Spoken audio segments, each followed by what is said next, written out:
Auni hera ambe foliti daba alama aka demenni maralni lakanani koson kerengere ambe alafu aye on deme kabo salon pakla alika nyina pakisiri ke herala tiena folni tani daba alatay owo halika soro anyi nyina siko do soro pakira do sabula anga che orbara jante suge alaye awele kata akanemala wala ambe foli di église ma ka foli di dana ko bekel ngilema fo u jorota ni jana jakola ali bi ka nyini en fait ko anga tanye ka delike tanti 4 ni ani démission ni wasa matigere ka ko barka bonye ni wati gelena bi ba fe neni aw ka hakli sama femba mi no fe ode ni yera dili sebe yera dili yesu ma tubili fe yera dili ala ka barako son yere dili ka anjorota ala ka barala nya fo ka ban anyi paki seli ke 600 paki be an hakili jigi krista ka yere dili kola mati yesu ye ayere di ka toro ka sa biminjiri kan an be kelen ko son an be kelen ga dinu ya fa ko son an ga cela ben ko son ala fe kada wone kan e bena munke ka yesu sa ajele nuko yesu sarate angolo amago be anga yere dili sebede la awo yesu krista mago be anga yere dili sebede la yere dili kera bara gelmani anga eglise kono bi akra sawe ka noba bla eglise ka nyefetali la sabula yere dili ye fenye matse ka minge inona bɛɛ kelen de bɛ se ka i yɛrɛ di karamɔgɔ tɛ se ka yɛrɛ dili kɛ e nɔ na église conseil tɛ se ka yɛrɛ dili kɛ e nɔ na nka an bɛɛ kelen a bɛ anw yɛrɛ de ma k'a bɔ an yɛrɛ la ka an yɛrɛ di sɛbɛ la ka baara kɛ ala ye i ko n y'a fɔ cogo min na yɛrɛ dibaliya kɛra banajuguba ye église kɔnɔ bi ala ka baara caman sumayalen don bi k'a sababu kɛ yɛrɛ dibaliya ye an ka ala kanuya o bɛ dɔn an ka yɛrɛ dili sɛbɛ de fɛ ka da kan i bɛ ala kanu ka da hakɛ min na i bɛ i yɛrɛ di ka da o hakɛ de la balimaw ka walasa ka nin kɔfɔ jɛya n b'a fɛ ne ni aw an ka tɛmɛ kumasen 3 ɲɔgɔn fɛ fɔlɔ ye nin ye fɛn dɔw bɛ yen minnu tɛ jate yɛrɛ dili sɛbɛ ye ani a filanan ala bɛ yɛrɛ dili jumɛn de fɛ a sabanan ni a laban walasa an k'an yɛrɛ di an ka yɛrɛ dili ka kɛ yɛrɛ dili sɛbɛ ye an kan ka sendako jumɛnw de kɛ nin ye kumasen 3 ye n b'a fɛ ne ni aw ka hakili sama fɛn minnu nɔfɛ a fɔlɔ fɛn dɔw bɛ an fɛ minnu tɛ jate yɛrɛ dili sɛbɛ ye misali la mɔgɔ dɔw bɛ yen i bɛ taa sɔrɔ olu bɛ baara dɔw ɲɛnatɔmɔ u yɛrɛw ye ka o kɛ yɔrɔ wala o kɛcogo yɛrɛ ɲɛnatɔmɔ ani u bɛ o baara kɛ église kɔnɔ walasa mɔgɔw ka u ye walasa mɔgɔw ka u tanu walasa mɔgɔw ka u tɔgɔ ɲuman fɔ walasa mɔgɔw ka fɔ ko a tiɲɛna karisa bɛ se nin ko in na balimakɛ balimamuso o tɛ yɛrɛ dili sɛbɛ ye tuma dɔw la fana ka i yɛrɛ di baara dɔ kɛli kosɔn église kɔnɔ tɔgɔ kosɔn wala jɔyɔrɔ kosɔn tuma dɔw an bɛ se ka nin bɛɛ lajɛlen ye mɔgɔ dɔw b'u yɛrɛ di ka baara dɔ kɛ walasa ka tɔgɔ sɔrɔ wala ka jɔyɔrɔ dɔ sɔrɔ ka i yɛrɛ di ko dɔ kama waati dɔ kɔnɔ ani cogo dɔw yɛrɛ la balimakɛ balimamuso ka kɛ ni ala ka kuma ye olu tɛ yɛrɛ dili sɛbɛ ye ɔwɔ misali la ni kamalen dɔ bɛ église kɔnɔ wala mɔgɔtigi dɔ bɛ église kɔnɔ a b'a fɛ ka furu sɔrɔ danayaso kɔnɔ o la ni a bɛ fɔ ko kamalenw wala mɔgɔtigiw minnu bɛ u yɛrɛ di ala ka baara kosɔn a ye olu ɲɛnatɔmɔ tuma dɔ kamalen dɔ bɛ se k'a yɛrɛ di mɔgɔtigi dɔ bɛ se k'a yɛrɛ di ka baara dɔ kɛ nka i bɛ taa sɔrɔ ale ka yɛrɛ dili kun ye jumɛn ye walasa kamalenw k'a ye walasa mɔgɔtigiw k'a ye k'a dɔn ko tiɲɛna nin kamalen masina ye wala nin mɔgɔtigi masina ye tiɲɛna a jijalen don a bɛ a yɛrɛ di baara la nka min ye balinako ye i b'a ye ko n'o kamalen masina wala o mɔgɔtigi masina n'o furula tuma min na ka taa k'ale ka yɛrɛ dili kun tun ye walasa a ka furu sɔrɔ o la i b'a ye ko ne a ye furu sɔrɔ tuma min na yɛrɛ dili min tun b'a la jijali min tun b'a la o bɛɛ dan sira la balimakɛ balamuso ni an bɛ an yɛrɛ di ala ka baara kosɔn ala ka so kɔnɔ a kan ka kɛ yɛrɛdili sɛbɛ ye an ka kuma sendako filanan ala bɛ yɛrɛdili jumɛn fɛ ala bɛ yɛrɛdili jumɛn fɛ a fɔlɔ farikolo bɛɛ dili ala ma farikolo bɛɛ dili ala ma ni an bɛ Rɔmɛkaw sura 12 verset 1 lajɛ a bɛ fɔ yen ko o de y'a to balimaw ne bɛ aw deli ala ka makarikow kosɔn ko aw ka aw farikolo bɛɛ di ala ma saraka ɲɛnama ye a selima o ka di ala ye o de ye aw ka batoli hakilima ye ɔwɔ yɛrɛdili min ka di ala ye o de ni farikolo bɛɛ dili ala ma saraka ɲɛnama ye ka i farikolo bɛɛ di ka i ka miiriw bɛɛ di n'a fɔra ka i farikolo bɛɛ di nga wajudu la n y'a fɔ ten o kɔrɔ tɛ ko i ka i yɛrɛ farikolo faga ka i joli bɔn ayi o ko tɛ nga farikolo bɛɛ dili ala ma saraka ye o kɔrɔ de ye nin ye ka i farikolo bɛɛ ko o ko kɛ ka o bɛɛ kolo ala sago ye misali la ni kuma don i bɛ kuma minnu fɔ olu ka bɛn ala sago ma misali la ni taama don i bɛ taa yɔrɔ o yɔrɔ o ka bɛn ala sago ma ni baara don i bɛ baara fɛn o fɛn kɛ o ka bɛn ala sago ma ni ɲɛ ka yeli don i bɛ fɛn o fɛn filɛ olu bɛɛ ka bila ala sago kɔnɔna na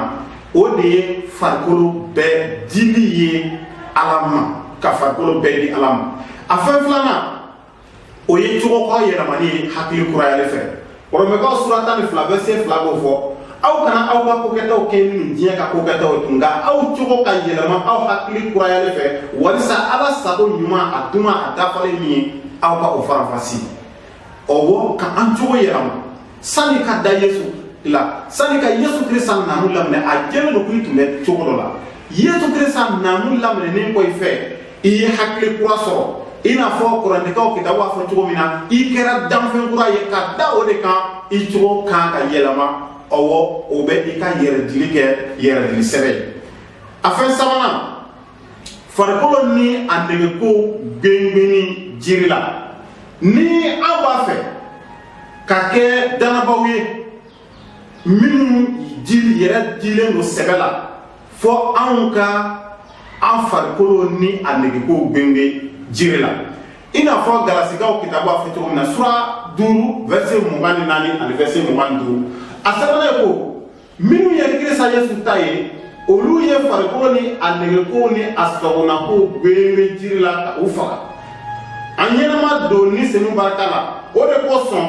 an ka taama ni senu barika la an kana an yɛrɛ bonya ka don ɲɔgɔn dimiya la ɲɔgɔn dimikow la ka ɲɔgɔn keleya ala k'a bonya d'a ka kuma kan balimaw ni yɔrɔ kalannen bɛ an jija ko an minnu bɛɛ kɛra Yesu Kirisa taw ye sɛbɛ la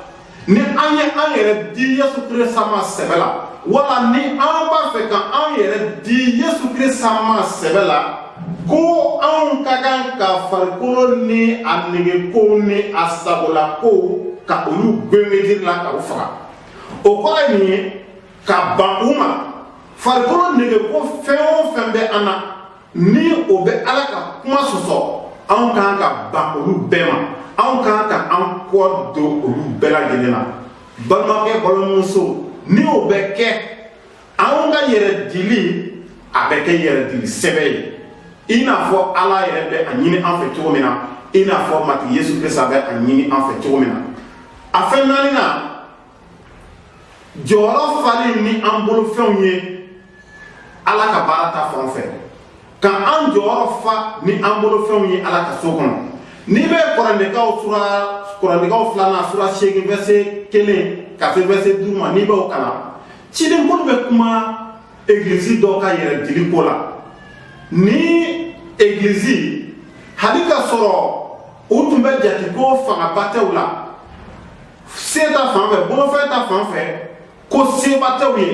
nka o bɛna ta ni egilizi cidenbolo bɛ u fo cidenbolo bɛ u tanu ka da kan u sɔnna Yesu Kirisa ma cogo min na ni u dusukun bɛɛ ye u ye u yɛrɛ di Yesu Kirisa ma farikolo ta fan fɛ cogo min na u ye u yɛrɛ di Yesu ma miirili ta fan fɛ cogo min na u ye o jira ni u bolofɛnw dili ye Owo fo ciden bol ba fo yere ko u ye dili ke hali ka teme u seko yere kan balmake balamuso abe am deme ka famu ko ni an yere di farikolo ta fan fɛ i n'a fɔ Romains sura 12 verset 1 b'a fɔ cogo min na ni an cogo yɛlɛmana an hakili kurayali fɛ i n'a fɔ sura 12 verset 2 b'a fɔ cogo min na ni an ye farikolo ni a negeko gɛɲɛ jiri la ka kɛ ni Galasikaw sura 5 verset 24 verset 25 ye o bɛ dira an bolofɛnw dili fɛ Ala ka so kɔnɔ tuma dɔ anw tɛ se k'a fɔ ko an ye an yɛrɛ bɛɛ di Ala ma an tɛ se k'a fɔ ko an y'a farikolo bɛɛ di Ala ma an tɛ se k'a fɔ ko an y'an miiriw bɛɛ di Ala ma k'a sɔrɔ fan dɔ fɛ an bɛ ban ka an bolofɛnw di Ala ma wala k'an bolofɛnw don Ala ka baara la balimakɛ o tɛ yɛrɛ dili dafalen ye ni an b'a fɛ ka yɛrɛ dili dafalen kɛ an bɛ an yɛrɛ di farikolo la cogo min na an bɛ an yɛrɛ di hakili kurali la cogo min na an bɛ an yɛrɛ di kan an farikolo ni a negeko gɛnbɛ jiri la cogo min na o cogoya kelen na fana an bɛ an bolofɛnw di Ala ma Ala ka baara kosɔn kuma jɔsen sabanan walasa an ka yɛrɛ dili ka kɛ yɛrɛ dili sɛbɛ ye fɛn dɔw bɛ yen fo an ka sɔn olu ma wala fɛn dɔw bɛ yen fo an ka ba olu ma a fɔra nin ye ni an b'a fɛ an ka yɛrɛ dili ka kɛ yɛrɛ dili sɛbɛ ye an kana tulonkɛ jurumu la an kana tulonkɛ jurumu la Kɔrɔnikaw 2 sura 6 verset 17 ko o de kosɔn matigi ko a ye bɔ u cɛ ma ka fara u la aw kana maga fɛn saniyabali si la an kana maga fɛn saniyabali si la ka bɔ u cɛ ma ka fara u la jurumukɛlaw aladɔnbaliw olu de ko don Yohana lettre fɔlɔ sura 3 verset 6 ka se verset 10 ma n'i b'o kalan ko mɔgɔ o mɔgɔ tolen bɛ ale la o tɛ to ka jurumu kɛ nka min bɛ to ka jurumu kɛ o ma ale ye o ma ale to o kɔrɔ mɔgɔ o mɔgɔ yɛrɛ dilen don Yesu Kirisa ma mɔgɔ o mɔgɔ ye a yɛrɛ bɛɛ di Yesu Kirisa ma sɛbɛ la ko o tɛ to ka jurumu kɛ a balo tɛ kɛ jurumu ye o tigilamɔgɔ tɛ ɲɛnamaya jurumu la ko maa min bɛ ɲɛnamaya jurumu la kɛ o ma Yesu ye wa o ma Yesu dɔn ni an b'a fɛ an ka yɛrɛ dili ka kɛ yɛrɛ dili sɛbɛ ye an ka mabɔ jurumu na an kana farati jurumu la tuma bɛɛ mɔgɔ dɔw bɛ to ka nin fɔ jurumu ko a bɔlen bɛ fɛn min fɛ a bɛ i ta i sɔnni fara ma ni a ye sɔnni fara fitinin kunni ɲini fɛ ni ko ayi o tɛ bɛrɛ sa o ta a bɛ t'o la a bɛ bolo bɛɛ minɛ a bɛ t'o la a bɛ i yɛrɛ bakuruma bɛɛ lajɛlen minɛ ka da o de kan balimakɛ balimamuso kana farati jurumu la jurumu fitinin tɛ i bɛ jɔ jurumu min na k'o ye jurumu fitinin ye ayiwa n'i ma kɔlɔsi i binni sababu bɛ bɔ o de la o de kosɔn an kana tulonkɛ jurumu la an kana an yɛrɛ dege jurumu la fɛn filanan walasa an ka yɛrɛ dili a ka kɛ yɛrɛ dili sɛbɛ ye an k'an yɛrɛ tanga ni la sunɔgɔ ma ni la sunɔgɔ jirali sura 3 verset 15 ni verset 16 la Ala bɛ kuma Lawodisi église fɛ a ko ne bɛ i ka kokɛtaw dɔn i ma suma i man kalan n'i tun ka suma wala n'i tun ka kalan o tun ka diya ne ye nka i bɛ i ko ji wɔlɔkɔlen i ma suma i man kalan o de kosɔn ne bɛna i fɔɔnɔ ka bɔ ne da la i y'a ye Ala bɛ nin église kɔrɔ fɔ ka d'a kan nin église ni ta fan fɛ a sunɔgɔlen tun don o de y'a to kitabu ko ni église tun bɛ cogo min na a man suma a man kalan a kɛra n'a fɔ ji wɔlɔkɔlen ye ji ye n'i y'i bolo don a la i tɛ se k'a fɔ ji kalaman don n'i y'i bolo don a la fana i tɛ se k'a fɔ ji suma don a sumalen tɛ wa ji kalaman tɛ tuma dɔw danaba dɔw bɛ ten tuma dɔw n'i y'a ye yɔrɔ dɔ la danaba don tuma dɔw n'i y'a ye yɔrɔ fɛnɛ na yɔrɔ wɛrɛ la mɔgɔ wɛrɛ de don balimaw k'an to o cogo la an ka yɛrɛ dili tɛ se ka kɛ yɛrɛ dili sɛbɛ ye ɔwɔ an ka kalaya Yesu Kirisa la an ka nɔrɔ ale la ɔwɔ an yɛrɛ bɛɛ di ale ma Kɔrɔnikaw fɔlɔ sura 16 verset 13 aba foko aye to aw nyena aw sinzine ka to danaya la aye aw jagale yakka aw barka boja owo anga to anyena anga na suno farko la suno ko te ngani ta fa anga to nyena ni ambe an to anyena ambe ke ko kalama ni ambe to anyena foite na bala auna afin sabana walisa anga yeredili akake yeredili sebe weni anga to alaka kuma kan anga alaka kuma mara Zabur sura kemeni tani kononton verset kononton ani verset tani kelen befen na fami na faka boku sobe ako kama lembe se ka akasira sanya chogodi akatama ka kene alaka kuma yi verset tani kelen ne ye ika kuma mara ne dusukuna walisa ne kana na I haketa alaka duba ka kuma yi ko kamalen bɛ se k'a ka sira saniya cogo di hali ka sɔrɔ nin verset la a bɛ ɲɛsin kamalenw ma nka a jɛlen don ko a bɛ ɲɛsin danabɔ bɛɛ kelen ma fana danaba bɛ se k'a ka sira saniya cogo di e min kɛra Yesu Kirista nɔfɛ taamaba ye kamalen npogotigi cɛkɔrɔba musokɔrɔba I kɛra danaba fɛn o fɛn ye yala e bɛ se ka I ka sira saniya cogo di kitabu bɛ nin ɲininkali kɛ ani a bɛ tila ka jaabi di jaabi ye nin ye ko a ka taama ka kɛɲɛ ni Ala ka kuma ye ka taama ka kɛɲɛ ni Ala ka kuma ye yɔrɔ bɛɛ tuma bɛɛ cogo bɛɛ la fɛn bɛɛ la ka taama ka kɛɲɛ ni Ala ka kuma ye ne lamɛnba nin ye fɛnba ye ni an bɛ taama ka kɛɲɛ ni Ala ka kuma ye ni an bɛ baara kɛ ka kɛɲɛ ni Ala ka kuma ye ni an bɛ kuma ka kɛɲɛ ni Ala ka kuma ye an ka yɛrɛ dili a bɛ jate yɛrɛ dili sɛbɛn ye ɔwɔ verset 11 na Zaburi sɛbɛnba ko ale ye Ala ka kuma mara a dusukun na walasa a kana Ala hakɛta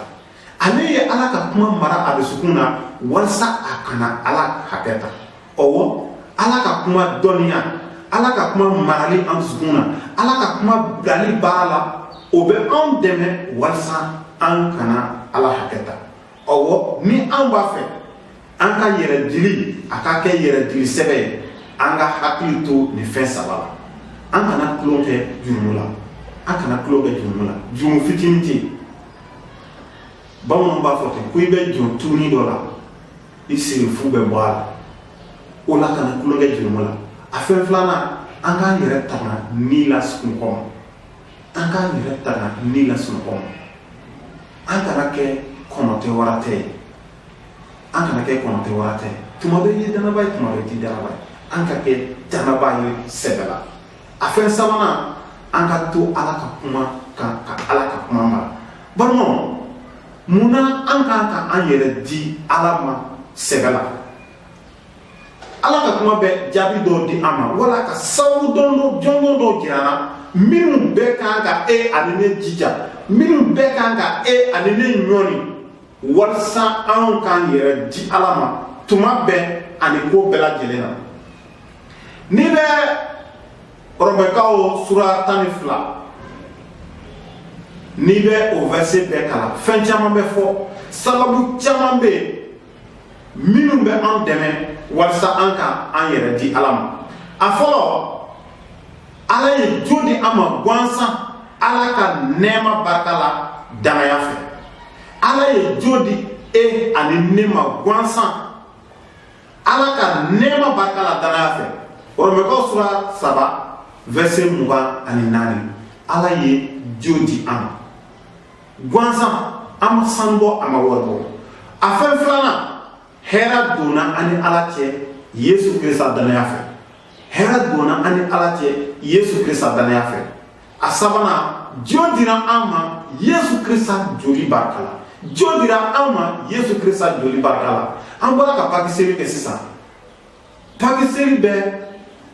an hakili jigin Yesu saya ni a su kunuli ko la an ka jurumu kɔsɔn ɔwɔ Yesu ye e kan Yesu ye ne kan ka a yɛrɛ di ka a joli bɔn walasa an ka jurumu yafa sɔrɔ ɔwɔ Dieu dira ama Yesu Krista joli barka la ka da o kan an kan ka an yɛrɛ bɛɛ di Ala ma a naaninan an ni Ala cɛ bɛnna Yesu Krista saya fɛ an ni Ala cɛ bɛnna Yesu Krista saya fɛ gɛnɛngiri kan Romains sura 5 verset 10 a fɛn duurunan an kɛra tilennenw ye Yesu ka kaminɛli kɔsɔn Yesu ka yɛrɛ dili kɔsɔn fɔ cogo wɛrɛ la Yesu ka kaminɛli o de y'a to a ye a yɛrɛ bɛɛ di an kɛra tilennenw ye Yesu Krista ka yɛrɛ dili sababu la fɛn wɔɔrɔnan ni a laban jalaki yɔrɔ si tɛ an na tun Yesu Krista joli barika la nin ye sababu ye minnu kan ka e ani ne dɛmɛ walasa an ka an yɛrɛ bɛɛ di Ala ma i ko Ala ka kuma b'a ɲini an fɛ cogo min na awɔ Krista ye an kanu an fana kan ka Krista waleɲuman dɔn a ye an kanu dan tɛ kanuya min na an kan ka a waleɲuman dɔn kamasɔrɔ Korinthikaw 2 sura 5 verset 14 ko kamasɔrɔ Krista ka kanuya bɛ an jija an y'a dɔn ko ni mɔgɔ kelen sara bɛɛ nɔ na mɔgɔ bɛɛ fana sara ale sara bɛɛ nɔ na walasa minnu ɲɛnama don olu kana ɲɛnama u yɛrɛw ye tun nka min sara u nɔ na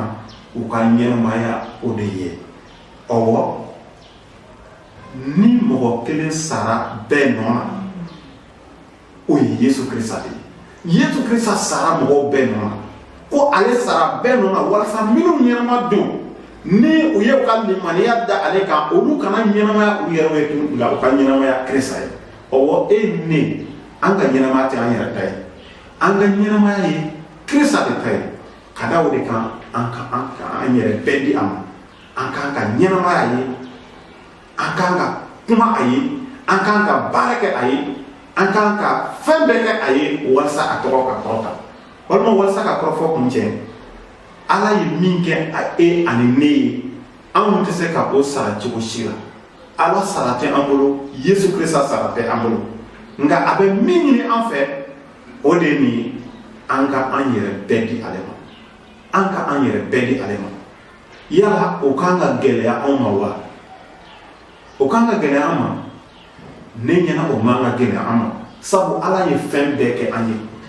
fɔ cogo la Ala yɛrɛ ma tɔ to an ye mati Yesu Krista ma a tɔ to an ye a ye a yɛrɛ bɛɛ di e ni ne kosɔn tiɲɛ na an fana kan ka kɛ waleɲumandɔnbaw ye an kan ka kɛ waleɲumandɔnbaw ye ka an yɛrɛ bɛɛ di Ala ma ka an yɛrɛ bɛɛ di Krista ma kitabu ko an kuma bɔra ni Yesu Krista joli ye an kuma bɔra ni Yesu Krista joli ye o ka fisa ni fɛn bɛɛ ye mati ka an dɛmɛ ka an barika bonya ka kɛ ni an ka ɲinan kalansenba ye an ka hakili to a la ka dili don Yesu Krista la an ka dili don Yesu Krista la kitabu ko anw sɔnna Yesu Krista ma sama cogo min na an ka taama ale la ten ka kɛ Yesu la i ko dili donnen ka to Yesu Krista la tuma bɛɛ hali ni gɛlɛya waati la ni banajugu waati la an dɔrɔlen ka to ale la Ala ka duba aw ye ka an lakana ka an bɛɛ kelen kisi ni banajugu tɔɔrɔ ma don nataw la an kana lajɛ ka tɔgɔ ta Ala ka dubaw ye